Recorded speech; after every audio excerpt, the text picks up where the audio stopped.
Il y a des douleurs qu'on ne montre pas, des absences qu'on prétend ignorer, des souvenirs qu'on range dans un coin de la mémoire en se jurant de ne jamais les revisiter, mais qui finissent toujours par revenir, dans la solitude des soirs sans bruit, dans le reflet d'un regard croisé par hasard, ou dans le parfum d'un souvenir qu'on pensait oublier.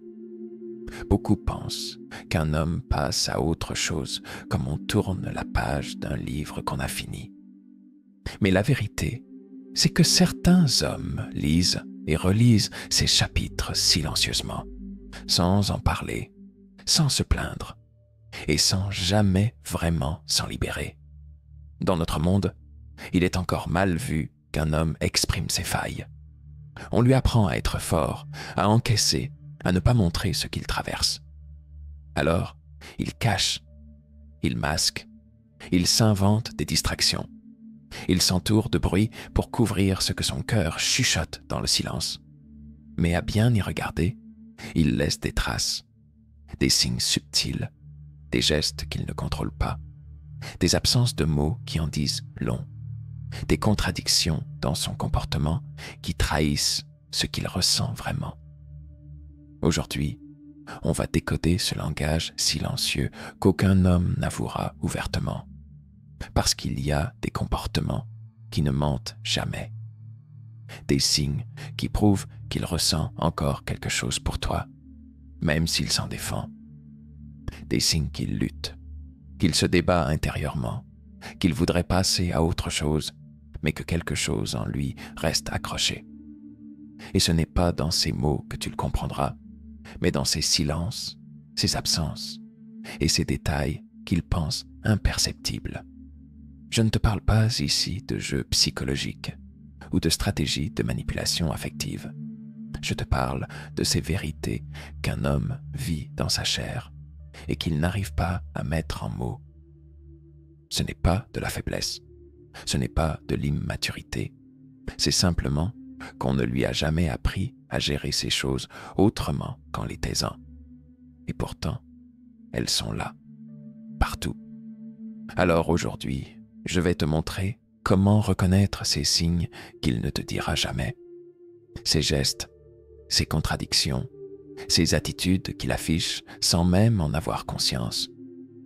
Si tu as déjà douté de ce qu'il ressentait vraiment, si tu t'es déjà demandé s'il t'avait oublié, ou si, quelque part, il continuait à porter ton souvenir.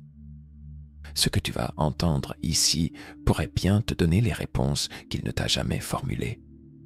Prépare-toi, car ce qu'on va explorer ensemble est loin d'être évident. C'est un voyage dans ces zones de l'esprit qu'on n'avoue pas, ces blessures qu'on préfère garder secrètes.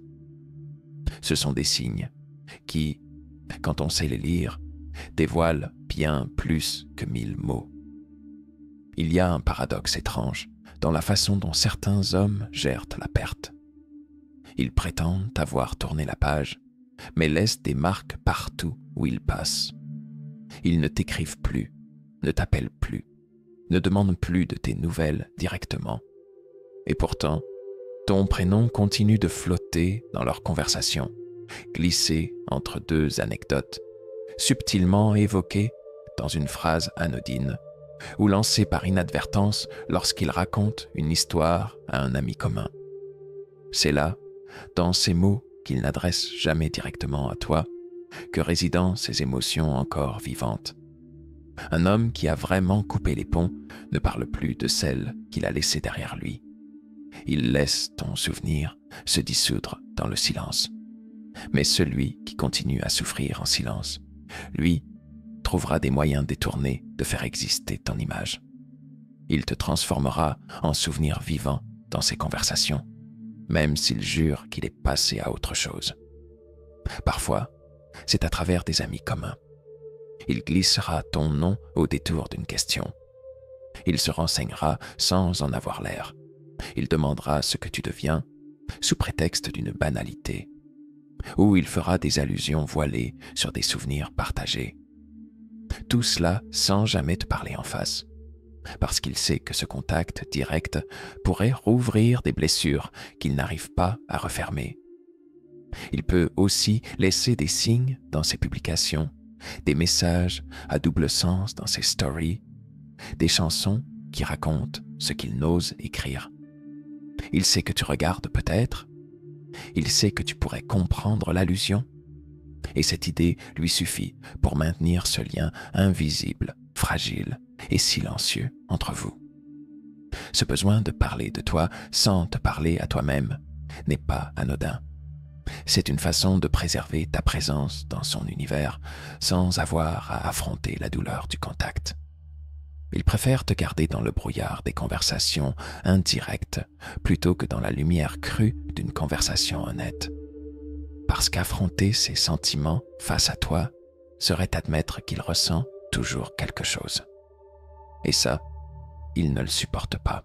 Ces mots laissés dans l'air, ces souvenirs évoqués par fragments, sont des preuves bien plus fortes qu'un simple message envoyé sous l'effet de la nostalgie.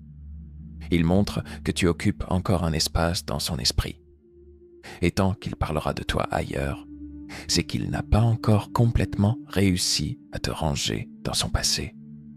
Il y a des regards qui brûlent plus fort que des mots, et des silences qui hurlent plus que des cris. Un homme qui souffre encore pour toi, même s'il se force à ne plus te parler, à ne plus s'approcher, laisse souvent un détail qui le trahit, son regard. C'est une arme qu'il essaie de contrôler, mais qu'il ne maîtrise jamais vraiment, car au fond, son corps se souvient de toi-même quand sa raison lui crie d'oublier. Dans une pièce où vous vous croisez, il évitera ton chemin. Il choisira de parler à tout le monde, sauf à toi. Il prétendra ne pas te voir, comme s'il avait effacé ton existence. Mais ce que tu ne perçois peut-être pas, c'est qu'il t'observe en douce. Quand tu tournes la tête, quand tu ris avec d'autres, quand tu passes non loin de lui, son regard te suit sans que tu le remarques. Et si par hasard vos yeux se croisent, il détournera aussitôt le sien, comme prise en faute. Ce simple échange de regards lui coûte plus qu'il ne l'avouera jamais. Ce comportement n'a rien à voir avec de l'indifférence. C'est au contraire une forme de protection. Se rapprocher de toi serait ouvrir une porte qu'il tente désespérément de garder fermée. Car il sait que s'il s'autorise ce contact, même minime, tout ce qu'il a essayé de contenir pourrait jaillir. Alors il met de la distance. Pas parce qu'il ne ressent rien, mais parce qu'il ressent trop. Et paradoxalement, c'est dans ce retrait qu'il te révèle encore davantage ce qu'il porte en lui. Un homme qui a vraiment tourné la page te regarde sans gêne, te salue avec neutralité, interagit sans émotion particulière. Celui qui fuit ton regard, c'est celui qui sait que croiser tes yeux pourrait lui rappeler tout ce qu'il essaie d'oublier. Il sait qu'en une seconde, il pourrait revoir en toi les souvenirs, les regrets, les moments qu'il refuse de laisser remonter à la surface. Il y a aussi ces petits gestes qu'il pense imperceptibles. Le fait qu'il observe comment tu es habillée, avec qui tu es venue, si tu sembles heureuse, si ton regard brille comme avant, ou s'il y a cette lueur d'absence qu'il connaît trop bien. Il capte ces détails en silence, les stocke dans un coin de sa mémoire, et les ressasse bien après que tu sois parti. Il analyse, il imagine, il s'interroge sur ce que tu ressens vraiment, derrière les apparences. C'est une forme de torture qu'il s'inflige à lui-même, car au lieu de te laisser s'éloigner tranquillement, il maintient ce lien invisible en te suivant du regard, en étudiant la moindre parcelle de ton comportement. Il veut s'assurer que tu es heureuse sans lui, mais il espère secrètement y déceler une faille, un signe que toi aussi, tu n'as pas complètement tourné la page. C'est sa manière à lui de se rassurer, de nourrir cette part de lui qui refuse d'accepter qu'il t'a peut-être définitivement perdu. Et toi, tu pourrais croire que cette distance signifie qu'il ne t'accorde plus aucune importance. C'est souvent l'erreur qu'on fait. On pense que ceux qui s'éloignent sont ceux qui ne ressentent plus rien, alors qu'en réalité, ceux qui souffrent le plus sont parfois ceux qui s'éloignent avec le plus d'intensité, parce qu'ils savent qu'approcher, c'est prendre le risque de tout raviver. Dans ce genre de situation, la meilleure chose que tu puisses faire, ce n'est pas de le confronter, ni de jouer à ce jeu de regards esquivés. C'est de rester droite, solide, entière, de ne pas répondre à ce manège émotionnel, car c'est dans cette stabilité que tu lui renvoies ce qu'il n'arrive pas à trouver en lui. Et peut-être qu'un jour, ce calme que tu incarnes l'amènera à poser les armes. Car il y a quelque chose d'incroyablement puissant dans la posture de celle qui reste posée, qui ne provoque pas, qui ne fuit pas, mais qui observe, consciente de tout ce qui se joue sans avoir besoin de le dire. Ce genre de présence silencieuse vaut parfois 1000 mots et peut devenir un repère dans le chaos intérieur de celui qui lutte encore contre ce qu'il ressent. Il y a cette illusion qu'on se fabrique quand on veut prouver aux autres, et surtout à soi-même, qu'on va bien. Tu l'as peut-être déjà vu, lui, affichant des sourires trop larges, partageant des photos où il semble plus vivant que jamais, multipliant les citations de développement personnel et les messages motivants. À première vue, tout semble indiquer qu'il a repris le contrôle, qu'il a tourné la page, qu'il nage dans le bonheur.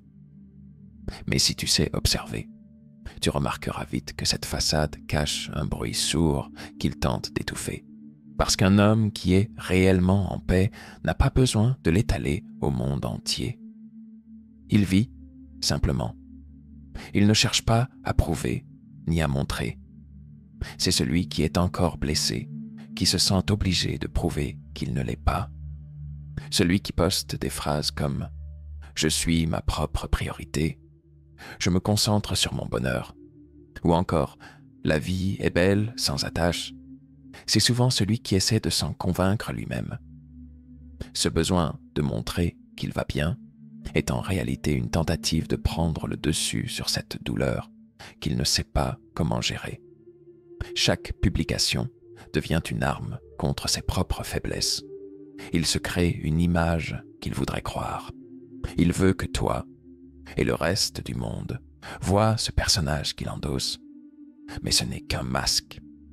Et ce qui est le plus troublant, c'est cette énergie forcée derrière chaque sourire, ces éclats de joie qui semblent parfois trop exagérés pour être sincères. Tu le verras en photo entouré de monde, en train de rire à s'entordre, alors qu'au fond, il se sent vide. C'est une manière de se distraire de lui-même, d'éviter de se retrouver seul face à ses souvenirs. Il croit que le bruit, les sorties, les nouvelles rencontres et les likes peuvent anesthésier ce qu'il porte en lui. Mais il y a toujours ce moment où le silence retombe, quand les lumières s'éteignent, quand les amis rentrent chez eux, quand les notifications cessent et qu'il se retrouve seul face à lui-même. C'est là que cette façade craque. C'est là qu'il réalise qu'aucune story ne pourra remplir ce vide, que cette énergie factice s'effondre dès qu'il n'a plus de public. Parce que le vrai combat n'a jamais été contre toi, mais contre ce qu'il ressent encore malgré lui. Et ce qu'il ne sait pas, c'est que toi aussi, tu perçois ce décalage. Tu le ressens dans l'exagération, dans la fréquence inhabituelle de ses publications, dans cette frénésie soudaine à vouloir montrer qu'il vit à 100 à l'heure. Parce que quand quelqu'un est vraiment heureux, il n'éprouve pas le besoin de le prouver. Il vit sans se justifier. Et au fond, il espère que tu le remarqueras, que tu verras ses efforts pour te montrer qu'il est bien sans toi. C'est une manière de te dire indirectement « Regarde ce que tu as perdu », alors qu'en réalité, c'est lui qui continue à perdre la bataille contre ses propres émotions. Ce n'est pas qu'il veut te blesser, c'est qu'il essaie de se réparer en jouant à celui qui maîtrise tout. Mais plus il en fait, plus il dévoile ce qu'il cache. Et toi, dans cette situation, tu n'as rien à prouver. Le piège serait de te laisser embarquer dans ce jeu de façade, de répondre avec tes propres mises en scène, de publier des messages pour lui montrer que toi aussi, tu vas bien. Mais tu n'as rien à démontrer à quelqu'un qui lutte encore avec ce qu'il ressent. La vraie force, c'est de rester centré, de vivre pour toi, sans bruit, sans artifice. Parce qu'un silence sincère vaut 1000 fois plus qu'une avalanche d'images filtrées. C'est ce calme intérieur qui, paradoxalement, le confrontera le plus.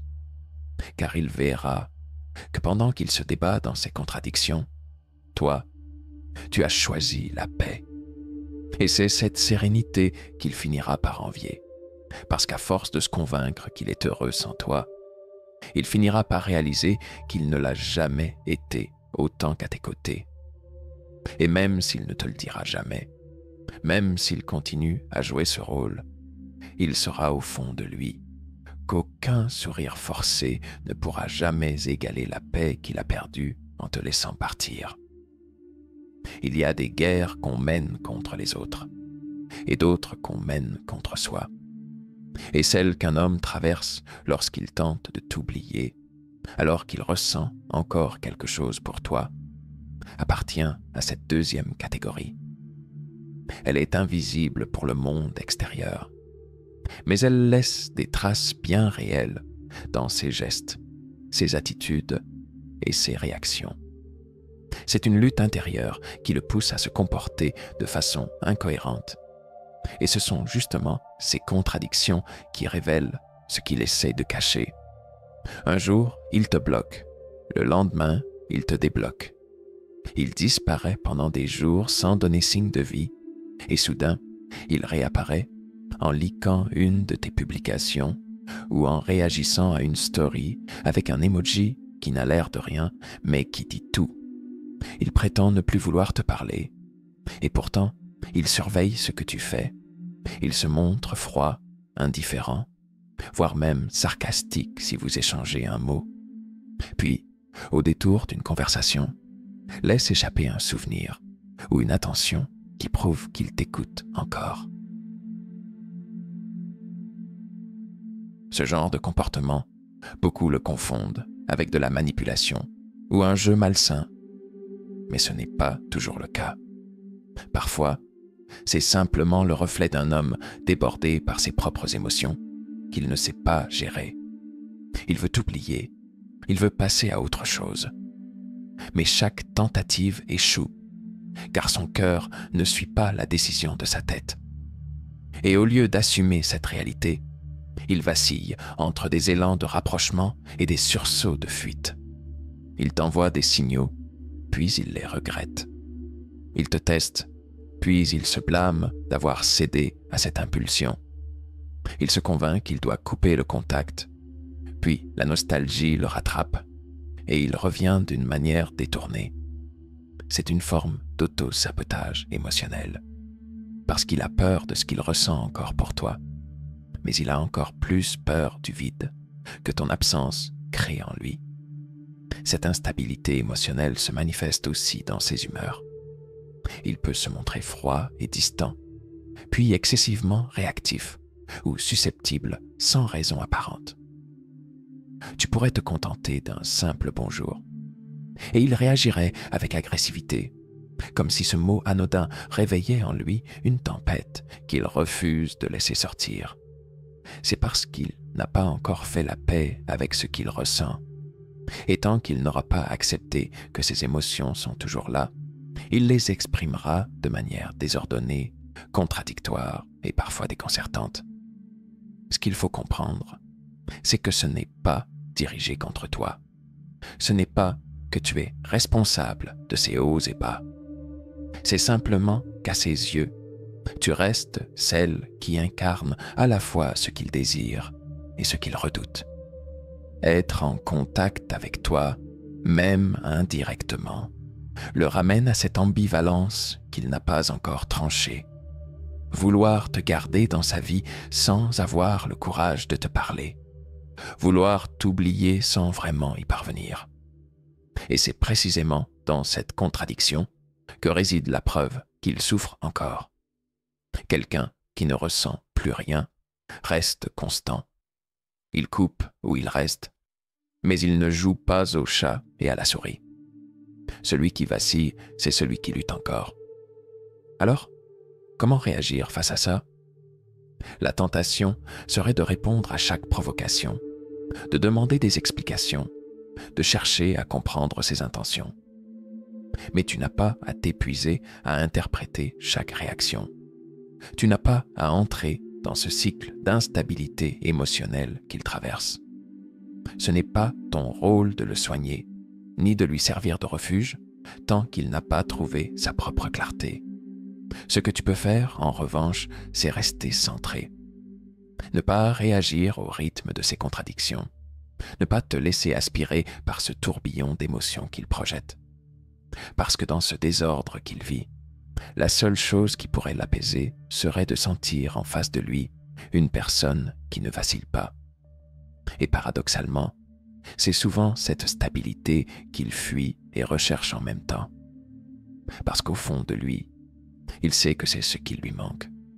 Mais il n'ose pas encore l'affronter. Et peut-être qu'un jour, quand il sera prêt à déposer les armes, il comprendra que cette constance que tu as gardée sans te justifier ni t'effacer était la seule chose authentique dans tout ce chaos. Il y a des conversations qu'on n'a jamais eues. Et pourtant, on sait qu'elles existent. Elles se déroulent à travers des silences, des gestes, des regards, mais aussi aujourd'hui, derrière un écran. Quand un homme souffre encore pour toi sans pouvoir l'admettre, il trouve souvent refuge dans les réseaux sociaux.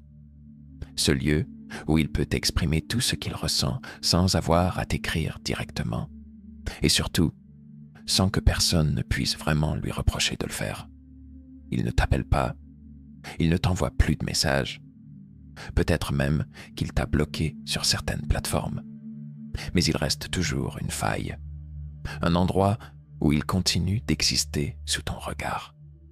Un réseau où il poste plus qu'avant, où il partage des citations à double sens, des musiques qui racontent ce qu'il n'a jamais dit, des images de lui en train de vivre sa meilleure vie, des phrases qui, à première vue, pourraient sembler anodines, mais qui, pour toi, résonnent étrangement.